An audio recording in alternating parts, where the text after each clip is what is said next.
Assalamu alaikum. Урматтуу телекөрүүчүлөр, назарыңызга негизги маселе жана улуттук каналда мен Мыктыбек Арыстанбек. Мына ушундай саламдашуу менен сиздердин үйүңүздөргө 24 саат бою ар түрдүү канал аркылуу көптөгөн журналисттер маалымат алып кирет.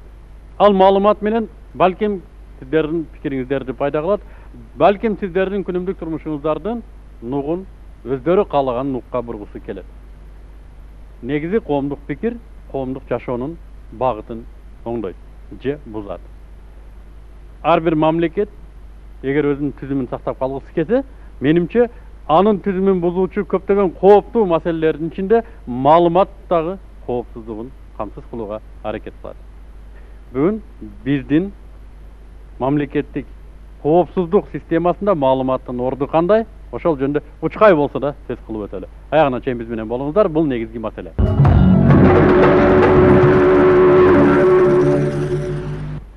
Бүгүнкү теманын маалымат коопсуздугу деп белгилөө биз үчүн бир аз өзү оор маселе болду. Анткени коопсуздук темасын коргоодо албетте компетенттүү органдардан чыгарышыбыз керек эле. Бирок бүгүн биринчи маалымат деген эмне? Ошол жөнүндө ой жүгүртүү максатында жана бүгүнкү республикалык маалымат мейкиндигин аныктоодо бизге жардам берүү үчүн биз төмөнкү конокторду чакырдык, таанышып алыңыздар. Кыргыз улуттук телерадио корпорациясынын радио телеберүүлөр борборунун генералдык директору Талыпов Кубат Кемелович бүгүн студияда. Каныбек Капашевич Иманалиев, Кыргыз Республикасынын Жогорку Кеңешинин депутаты, коопсуздук жана коргоо жана коопсуздук комитетинин мүчөсү. Нурматов Байыш Нурматович, улуттук маалымат ресурстары жана байланыш агенттигинин байланыш департаментинин начальнигинин орун басары. Жана телевидение жана радио релейдик магистралдардын республикалык өндүрүштүк бирикмесинин генералдык директору Бегалиев Кубан Асылбекович. Ассаламу алейкум. Мен сиздерге алдын ала сүйлөшүүлөрдө да айттым эле, бүгүнкү биз сөз кыла турган маселе маалымат коопсуздугу деп. Келе биринчи аныктап алалы. Учкай эле сөз менен маалымат дегенди кандай түшүнөбүз? Каныбек Капашевич. Маалымат бул Конституциянын статьясына ылайык эмне, качан, кайсы жерде болду деген суроого мамлекет өзүнүн элине жооп бериш керек. Убагында объективдүү, реалдуу информация. Бул жаңылыктар гана. Жаңылыктар. Жаңылыктар эле болуп калат. Андан башка маалыматтычы? Андан башка күнүмдүк болуп жаткан окуя. Билим берүү маалыматы. Билим берүү, коммерциялык маалымат, экономикалык ва саясат маалыматы. Булар да маалымат. Бул да маалымат. Рахмат. Бүгүнкү күндө Кубат Кемелович, мына ошо биздин телевидение республиканын канча процентин ээлей алат? Республикалык телевидение. 98% биздин телевидение жетет. Кайсы толкундарда? Метр толкунда жана жакында дециметр толкунда да камынып атабыз. Радиодо болсо УКВ толкунунда орто узундуктагы жана ФМ толкундуктарында бар.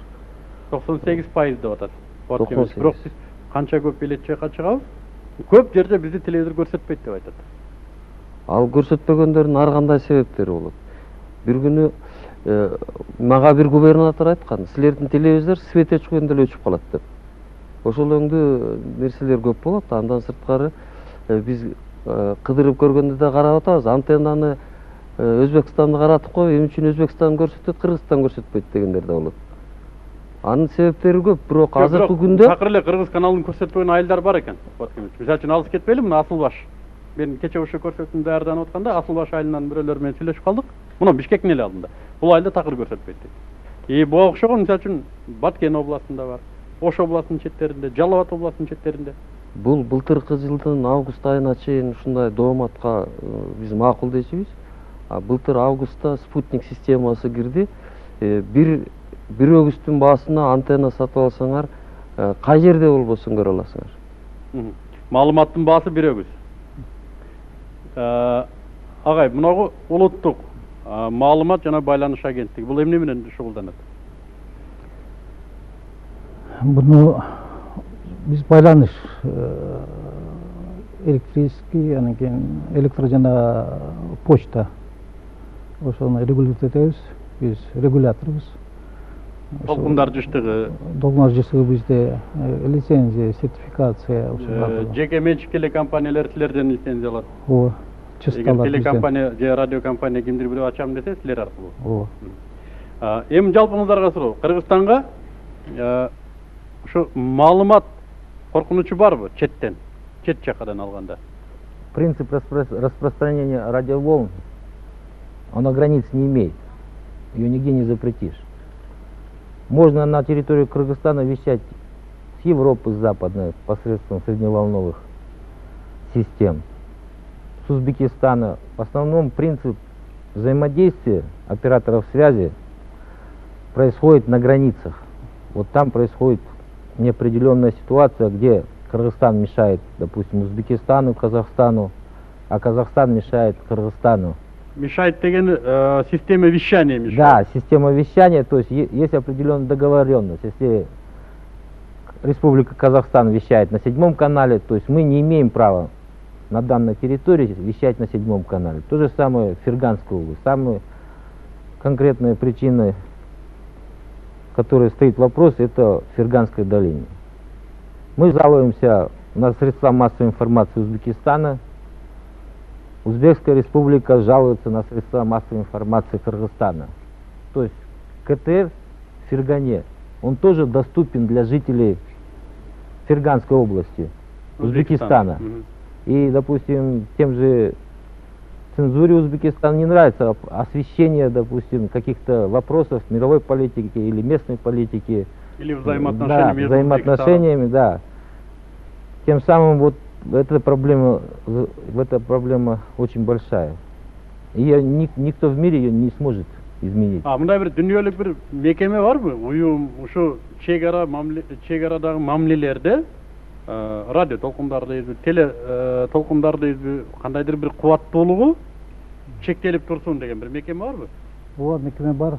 Ал Международный союз электросвязи дейт. Штаб-квартирасы Женевада. 189 өлкө мүчө ошо союзга. Биздин республикада мүчө. Биздин республикадагы мүчө 94-жылдан бери. Ошо союздун уставы бар, конвенция бар, анан регламент радиосвязи деген бар. Ошо регламент радиосвязиде 5-чи статья как раз регулирует все эти отношения. Ошол отношения боюнча мешать деген это не очень точно. Ар бир канал расписан.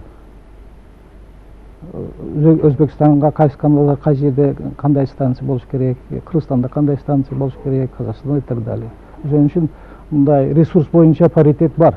Байыш Нурматович, мисал үчүн Өзбекстан Ферган, Наманган областындагы телекомпания өзүнүн областына берген маалымат сөзсүз Кыргызстанга өтөт. Кыргызстанга ошо маалыматты өткөрбөө үчүн ошо биз айтып аткан эл аралык уюм кандайдыр бир чектөө береби Өзбекстанга? Өткөрбөө Кыргызстанга өзүңүн маалыматыңды деп. Жок. Биз аны чектей алабызбы?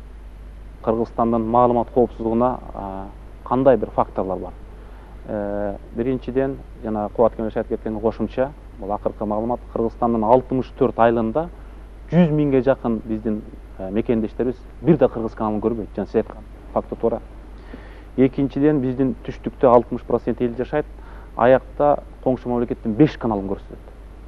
Коомдук пикир кантип түптөлөт? Геситтер аркылуу дейлик да. Мен ошо гесит өндүрүшүндө иштеп келгем. Биздин геситтер биздин 5 миллион элдин керектүүсүн камсыз кылыш үчүн жок дегенде жумасына 5 миллион нуска гесит чыгыш керек да. А биздики жылдыгы биригип араң 23 миллион. Демек, гесит бул элдин информациялык керектүүсүн камсыз кыла албайт. Радио калат. Радиону түштүк областтарында бүт баары Эхо долинаны угат, Андижандыкы. Түндүк областтарында жана коммерциялык каналдарды угат да. Айланып келип биздин приоритет таяныш силер КТР кыласыңар. КТРге келгенде коомдук ой пикирин кантип түптөлөт Кыргызстанда? Түндүктө бул Россиялык канал, мына Казакстандык каналдар. Түштүктө болсо 90% Өзбекстандык каналдар. Жана агай туура айтты, бирок биз аларды баягы дарбазага кылып тосуп кое албайбыз. Бул аба сыяктуу кетип турган нерсе да. Өзүбүздүн каналдарды гана коюп, кошумча каналдарды өстүрүп, мүмкүн ал жеке менчик болот, мүмкүн ал мамлекеттик болот да. Анан экинчи коркунуч биздин маалымат инфраструктура. Ошо РПРМТРдин өкүлү ушул жерде отурат. Биз жогорку кеңештен сессиядан телеком приватизация болуп атканда айттык эле. Телеком мейли менчик болсун, бирок РПРМТР бул биздин информация мейкиндигиндеги негизги жүрөгү да. Булар аркылуу өтөт бүт баары. ошол мамлекетте калсын деп. Тактап кетели, бул мекеме жана тоолордогу ретрансляторлор, ошо толкундарды элге жеткирип берүүчү передатчик. Булар аркылуу өтөт. Эми телекомду бир чет элдик бирөө сатып алса, аларга карап калабыз да, информациялык маалыматта барымтада калабыз. Бул экинчи коркунуч да. Эгерде закон өзгөртүүгө киришпесек. Үчүнчү, болочокто биздин маалымат мейкиндигибизде теле уктуруу, радио көрсөтүү болсун, BBC болсун, Азаттык болсун, Казакстан, Россия, Өзбекстан болсун, бирок жалпы көлөмдүн 50%-ын ашыгы ата мекендик теле уктуруу, радио уктуруу болуш керек да. Мунун граждандык позициям. Себеби карабайсыздар, ошо өнүккөн өлкөлөрдө, Чехияда жалпы телекомпаниянын 90%-ын америкалыктар сатып алган. Венгрияда 3 телеканалдын ээси Италиянын премьер-министри Берлускони. Мен каалабайт элем, эртең Кыргызстанда жеке каналдар болуп, ошонун 90%-ын ээси Казакстандын граждани, бөлөк мамлекеттин граждани болуп калышын каалабайт элем да. Бизде улуттук приоритет керек. Бирок азыр сиз айтып аткан тенденция бар. Бизде жашыруун эмес. Көп телекомпаниялар чет элдики. Бизде деле. По нашим данным, допустим, вот говорим, узбекское телевидение, да, там точно такой же РПО РМТР существует. Он оказывает услуги трансляции телевизионных программ, несколько узбекским программ, как государственным, так и частным. Там одних государственных только каналов, я не помню, то ли 2, то ли 3 в Узбекистане. При этом, по нашим данным, только позапрошлом году государство выделило на развитие вот этого предприятия, будем говорить, как у них РПО РМТР, да, 120 миллионов долларов. Это непомерная сумма. А бизге канча бөлүнөт? Бизге на развитие, это только на развитие. То есть поменять парк старых передатчиков, и то можно сказать в 5 областях. Я не помню областя, а именно вот южные областя, вот на границе с Таджикистаном, с Кыргызстаном. На развитие бюджет... Өзбекстандыктар өнүгүүгө 120 миллион доллар берди. Да. Өнүгүү деген жаңы ачуу, жаңы коюу. Вот бизде эскини кармап туруу үчүн канча берилет? Сначала мы должны четко определить. Вот вы согласны тем, что РПР, МТР это является сердцевиной информационной инфраструктуры страны, правильно? Да, То есть да. и сотовые телефоны через вас проходят, Да. и все передатчики, Да. и телевидение, правильно? Да. А как вы нас смотрите в будущем, если телеком будет приватизироваться, вы в составе телекома, правильно? РПР, МТ в составе телекома. Вы окажетесь в руках иностранного владельца. И они поднимут тарифы за то, что КТР будет вещать. Как будем поступать? Жок, мейли, тарифти көтөрбөсүн, кандай капаш? Мейли, башка жактан акча Нет, келсин. вопрос сначала, вот ключевой вопрос собственности решить. Вот я за то, чтобы РПР, МТ оставался национальным, государственным. Это первый вопрос. Потом переходим к финансовому вопросу. Только после этого. Менимче финансы маселеси атай ушуга менин оюмча. Атай ушун үчүн зыкымдалып атат окшойт го, ушу менчикке түртүү үчүн дейм да. Болбосо мамлекет, кантип түшүнбөй койдун, бул маалымат коопсуздугун камсыз кылбаса, мамлекеттин негизги устуну урашы мүмкүн. Бүт коопсуздугу ошол байланышкан. Мисалы үчүн Өзбекстандагы Өзбекстан аркылуу түштүктө берилип аткан маалымат, кечирип коесуздар, бул жакшы маалымат эмес. Ооба. Биздин түштүк регионундагы элдин 90% өзбек менталитетинде ойлонот, өзбек менталитетинде жашайт. Эми ошол учурда акчаны мамлекет кысып атканы туурабы? Акча табылыш керек эле го. Бул эми муну биз биринчи бул маалымат коопсуздук маселеси 2003-жылдары бекен Совет Безопасности деп коет, коопсуздук кеңешинде каралган. Андан кийин 2004-жылы эл өкүлдөр жыйынында каралган. Ошондо депутат Чернязов активдүү болуп бул маселени көтөрүп чыккан. Ошондо ушунча акча бөлүнсүн деп өкмөткө тапшырма бергенбиз. Өкмөттөн бөлүнгөн жок. Өкмөттүн дагы чамачылыкка келбей атат. Ошон үчүн бир гана оптималдуу жол бар. Бул жанагы биздин агалар айтып аткан спутниковый связь көчүрүш керек да. Спутниковый связь көчүрүш керек. Ошондо бул маселе биздин проблема мындай болуп атпайбы? Биздики тоолуу өлкөдө бир тонну чокусун экинчи тонну чекесин жеткизип туруш керек да, баягы көч жеткизгендей. Ошондой болуп атпайбы? Мисалы үчүн чүй областында ал проблема жок. Себеби бияк өрөөн, тегиз. Экинчиден бул өтө кымбат. Биринчи биз эсептегенде бүт ушул проблеманы жоюш үчүн 100 миллион доллар керек да. Бирок мамлекет ага барыш керек. Сиз айткандай, биз 15 жылдан кийин эки менталитеттеги кыргызстандыкты алып калышыбыз мүмкүн. Бирөө, жана сиз айткандай, бирөө бул жакта. Эки бөлөк кыргызстандык, эки бөлөк саясат, эки бөлөк идеология, эки бөлөк ментальность. Бул ар кандай көпүрө кургандан дагы баарынан бийик турат. Муну уттуруп койсок, кийин муну кайтарып келе албайбыз. Ошон үчүн мамлекет, өкмөт, парламент биз азыр закон жазып атабыз, мыйзамдан, информациялык коопсуздук. Ошонун негизинде биз кредит алууга барышыбыз керек. Бюджеттен акча таба албайбыз жакынкы 3-5 жылда. Мен да ушуну ойлойм да, Байшеге. Жанагы мекемени айтып атпайбызбы, эл аралык уюмдар. Менимче алар деле буга мүмкүнчүлүгү бар го чектеген. Мисалы үчүн Өзбекстандын ошол эле бир телекомпаниясын бир аныкталган жыштыкта өтүү мүмкүнчүлүгү бар да. Алар атайлап күчөтүп өткөрүшү мүмкүн ал толкунду. Туурабы? Жок, алар антпайт. Жок. Жок, мен Ошто бир мындай ситуацияны айтайын. Мен Ошто иштеп жүргөндө, Кубат Кемелович, Кыргызстан көрсөткөн РТРди ошол эле каналдан Өзбекстан көрсөтөт эле. Кыргызстандын берген РТРин Өзбекстан басып көрсөтөт эле. Муну каяктан билесиң деди?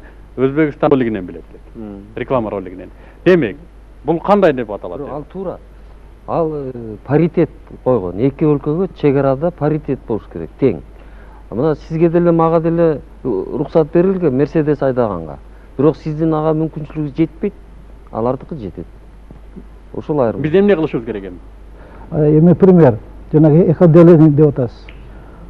Эхо-долина 84-жылы ушу Международный союз электросвязи дүйнө боюнча расписание план түзүлгөн да, кайсы жерде кандай станция коюш керек. Ошо эхо-долина ошо планда бар. Андижанда 10 киловаттный мощность передатчик. Кутта ошондой эле станция Ошто планда бар. 10 киловаттный передатчик. Бирок биз кое албай акча жок. Алар 10 киловаттный станция коюп иштетип атышат. Эми бардыгыңыздарга суроо, эмне кылышыбыз керек? Мына бул коркунуч бар экен. Бардыгыбыз билебиз. Маалымат коопсуздугу эң зор коопсуздук. Бул куралдуу киргенден дагы, мисалы үчүн Советтер Союзун уратууда маалыматтын күчү болду. Куралдын күчү болгон жок. Сиз айтып аткандай Каныбек Капашевич 10 жылга жетпейт го менимче. Эки менталитеттеги бир эле улуттун эки менталитетти ой жүгүртүүсүнө 10 жылга жетпейт. Аз эле убакыт калды. Ушундай муссированный маалымат келип атат. Акча жок деп атат. Эми эмне кылыш керек? На сегодняшний момент мы полностью закрыли 168 населенных пунктов, где жители свыше 100 человек живут. В горных населенных пунктах Кыргызстана, где вообще КТР никогда не было. Сейчас по второй программе идет 112 населенных пунктов. Радиовещание, первая республиканская программа. Это тоже для высокогорных населенных пунктов и вообще информационный вакуум, так сказать. А что касается вот насчет денег, да, если денег даже нету, можно постепенно развиваться. Передатчик, жизненный путь передатчика, одного передающего средства, можно 10 лет обозначить, 15 лет обозначить. То есть нужно целевое назначение купить, поставить и транслировать. Вот разговор поднимался о развитии второй республиканского телевидения, да, на базе ОШ-3000. Вот. Хорошо, проблем нету, частоты есть. Давайте первую программу сделаем. Ой, первый этап какой сделаем? Возьмем ОШ-3000 и будем транслировать во всех областных центрах. Для этого таких больших денег нет. Вот первый этап возьмем. Для этих больших денег не нужно. Ну, 1 киловаттная передача где-то порядка стоит там, ну, 25 тысяч долларов. Это совместно вместе с антенно-фидерным трактом. Что такое 25 тысяч долларов? Одна машина хорошая. Неужели для 7 областей мы не сможем найти, вот, чтобы купить этот передатчик и антенно-фидер? Зато у нас появится полноценная вторая республиканская программа. Вот, допустим, как в Казахстане. Там Хавар-1 есть, Хавар-2 есть, КТК есть. Все государственные практически программы. Почему мы не можем найти средства, ну, по крайней мере, в год на развитие, мы не просим много. Хотя бы вот на такие передачи, как киловаттники, лет сделать. Можно 15 лет сделать. У меня идея от прошлой передачи, Каныбек Капашевич. Парламент ар айында 10 000 сом зарплатасынан кечтин, 70 депутат 700 000 сом. Бир жылда бир эле айда 700 000 сом түшүп атат парламенттин чечкенсике айтып коеюн. Өткөн жылдын март айында Жогорку кеңештин эл өкүлдөр жыйынынын токтому бар. 2005 жылдын 1 январынан баштап Ош 3000 теле базасында, телекомпания базасында экинчи мамлекеттик телеканалды ачкыла өкмөт. Ошону Оштон туруп бүт республикага вещание кылгыла. Ошого 10 миллион сом бюджет отурат. Ошону аткарбай чыкпайбы? Эмнеге? Аны өкмөттөн сураш кимди аткарбай атат? Мен өкмөттөн чыксам келбей койду. Ошон үчүн келбей койду. Бул баарыбыз көрдүңүзбү, пикирлешпиз. бул маселени кардинально бир күндө чече албайбыз да. Мына сиз айтып аткан маселеде мен ошто Токтом бар иштеп бул. эле. Ошо экинчи каналды ачабыз деп биз марафон өткөрүп, аны муну кылып атканбыз. Иши кылып экинчи каналды ачтык деп да рапортта берилип кетти окшойт. Да? Бирок чындыгында андай болгон жок да. Эми эмнеге бул кандай деп ойлойсуз? Эмнеге бул чечилбей атат? Бул биринчи мамлекет, өкмөт ушунун стратегиялык маанисин түшүнгөн жок да. Ал болсо ар кандай тойлорго 20 миллиондон сом кетип атпайбы? 10 миллион сом эмне болуп калыптыр? Эң биринчи журналисттердин кагылоосу бар эле, патриоттук дух бар эле. Ошо Оштон туруп, Ош телевидениесинен өз кабарчысы Ысык көлдөн кабар берсе, Таластан кабар берсе, не деген жакшылык? Анан сиздер менен конкуренция болот эле да. Бир КТРди карап отурбай, эки КТР болот эле да. Конкуренция, чыгармачылык конкуренция болот эле да. Эми бул маселени сөзсүз чечиш керек. Кечиктирбестен чечиш керек. Экинчиден, бул маалымат коопсуздугу, дүйнөдө ошо коопсуздукту караган уюмдар бар да, ОБС.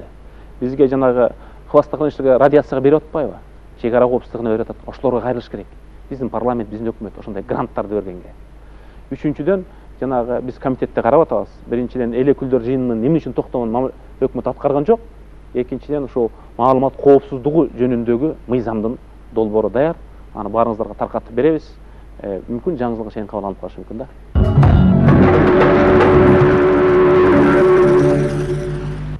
Ушул маселени чечилбей аткандыгында дагы кимдир бирөө колун жылтып атабы дейм да. Ушундай мүмкүнчүлүк болушу мүмкүнбү? И бу жерден кызыкчылык каяктан келиши мүмкүн эми? Мүмкүн да, себеби биз астыр көптүр коңшу мамлекет, чет элдик мамлекеттердин информациялык таасиринде калдык да. Эмне үчүн кээ бир кесиптерге утур эле гранттарды берип атат. $100,000 дагы. Бул дүйнөдө бекер эч качан берилбейт. Бекер буштак капканда болот. Анан кийин экинчи биздин кыргыз элинин моралдык, этикалык, адеп, ахлак баалуулуктар бар да. Анын баарын жок кыла тургандагы теле көрсөтүүлөр, радио уктуруулар, кесиптер кетип атпайбы? Ооба, либералдык баалуулуктар бар, демократия, адам укугу, бу да болсун. Бирок андан башка жанагы диний, кээ бир Кыргызстандагы секталарды карасаңыз, биздин мечиттен же биздеги церковтан алда канча бай турат. Демек, булардын артында да бир саясий күч турган жокпу? Миссионерлик коомдор. Алардын чыгарган полиграфиясын карасаңыз, биздин билим берүү министрлиги чыгарган окуу китептерден алда канча кымбат, алда канча нускасы көп. Бул дагы маалымат коопсуздугу. Андай да болушу мүмкүн. Мисалы, азыркы учурда бир кичинекей 15 кишиге жетпеген коллективи бар частный телеканал менен биз бюджетке төлөй албайбыз деген чоң килейген улуттук телерадио корпорация төлөй албайбыз деген акчаны биз эле төлөп коелу деп атышат. Каналды алыш үчүн. Каналды алыш үчүн. Ал асмандан түшкөн акча жок да. Албетте. Ошол чет өлкөнүн кызыкчылыгы дей турган болсок, алардын кызыкчылыгы эмнеде? Кыргызстандын стратегиялык мындай бир кызыкчылыгына деле мен карай бербейм да. Эмне кызыкчылык болушу мүмкүн? Азыр Маалымат десең, маалымат базары жок бизде такыр. Азырынча. Ал андай эмес, биз бир четинен көпүрөбүз.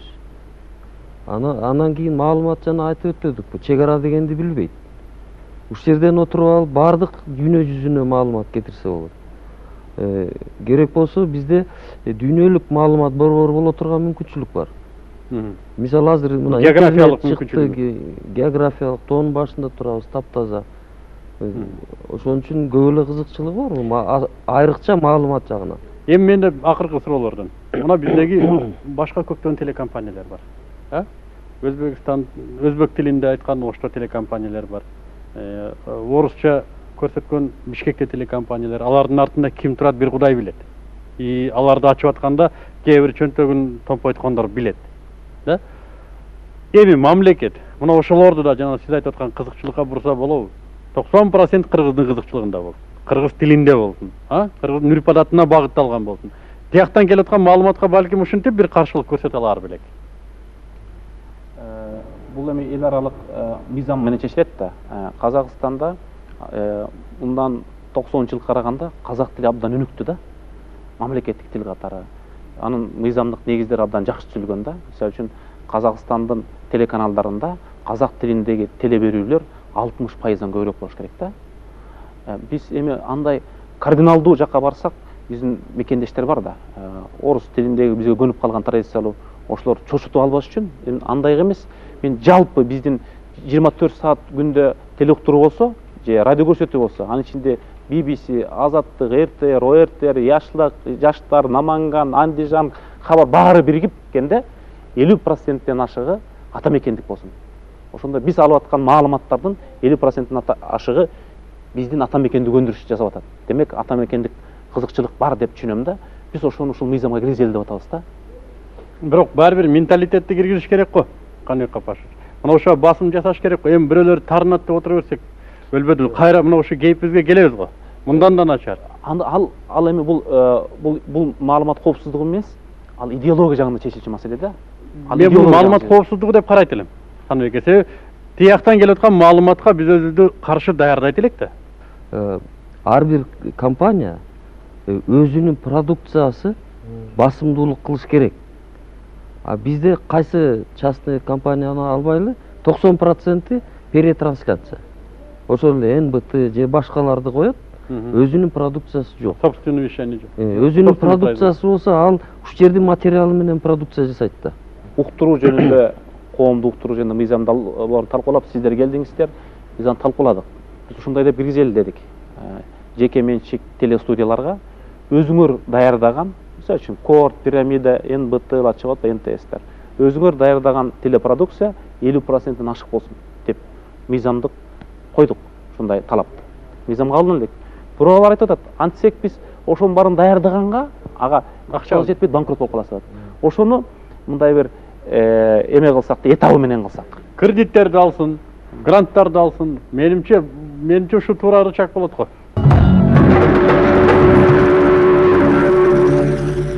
Түштүктө 5 канал кетип атпайбы? Ал аба толкуну сыяктуу да. Ошону кантип тосуп кое алабыз да? Ошонун бир жолу Кыргызстанда жеке менчик телекомпаниялар өсүш үчүн жол ачышыбыз керек да. Ошол жактан келип аткан бир толкунга, жыштыкка мүмкүн биздин ата мекендик жеке менчик отурат да. Ошо техникалык мүмкүнчүлүк барбы ушундай? Бар. Демек, муну мамлекет өзү каржылап, же болбосо жок дегенде ошого юридикалык жардам берип, түрткү берип, налогтон 5-6 жылга бошотуп, налогтон бошотуш кыйын азыркы биздин системада. Бирок жанагындай жагдайларды алар менен сүйлөшүп, кеңешип, анан алар ошол улуттук кызыкчылыкты сакташ керек да. Мамлекет ушундай кызыкчылык көрсөтсө эле менимче ишке ашта болсо керек. Мисалы үчүн Россияда Газпром же РАОС өзүнчө бай уюмдар катары Россиянын кызыкчылыгын колдогон көп гесттерге телеканалдардын учредителди да. Ошол сыяктуу эле бизде бай уюмдар бар да. Ошто мисалы Ош энергияны алалы, же Кыргыз алтын, же ушул телеком. Ошолор учредитель боло алса, мамлекеттин талабын аткарса, бюджеттен өзүнчө акча бөлүп чыгыш абдан кыйын. Мен депутат катары айтып атам да. Мындай бир корпоративдик кызыкчылык менен чечиш керек да бул нерсени. Менимче мамлекет ушуга түртүш керек го. Урматтуу телекөрүүчүлөр, назарыңыздарда бүгүнкү негизги маселеде маалымат коопсуздугу болду. Маалымат коопсуздугу дегенде биз али көп нерсени айта албадык, анткени мамлекеттин саясий кызыкчылыктары бар, же болбосо айтылууга туура келбеген маселелер да бар. Бул жөнүндө мен эскертилгенмин жана муну түшүнгөн адамдар түшүндү болуш керек. Айтайын деген оюбуз, эгерде биз четтен келе жаткан, же болбосо биздин арабызда жашап жаткандардын четтен алган маалымат таратуусун көзөмөлгө албасак, өзүбүз гражданин катары же мамлекет биз жалдаган орган катары муну көзөмөлгө албаса, жана ага биздин өзүбүздүн даярдыгыбызды көрсөтө албасак, менимче биздин коомду ыдыратуучу негизги фактор ушу болуп калышы мүмкүн. Бул көзгө көрүнгөн тарыхый кырдаалдар менен далилденип жүрдү. Эми урматтуу телекөрүүчүлөр, айтайын дегенибиз, эгер ичиңиздерде бул маселеде кызыккандар болсо, мына Каныбек Капашевка чыгыңыздар, байланышка. Мүмкүнчүлүгү бар мекемелер, ошо кыргыз жерин башка маалымат экспансияларынан коргойлу дегендер болсо, биригели коргойлу. Бул негизги маселе. Келерки жумага чейин салам алейкум.